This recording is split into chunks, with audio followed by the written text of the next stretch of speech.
have this lawnmower that won't start, and it had some gas in it, and I put more gas in it, and I still can't get the engine to turn over.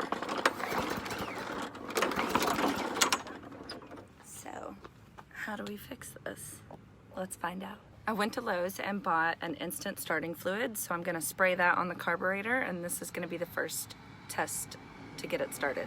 This is just a standard gas push lawnmower, and here is where the carburetor is located, and I'm gonna shake the bottle and then spray it directly on there.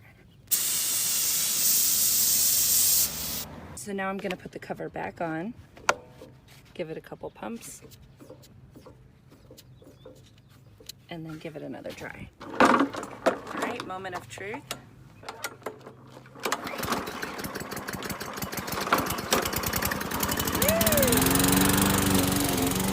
Fortunately, the starting fluid worked. Had it not worked, my next option would have been to add a fuel stabilizer to the gas can, which helps to blend old gas that's been sitting there maybe over winter with new gas and get it usable again. But mine worked with the starting fluid, because it always does.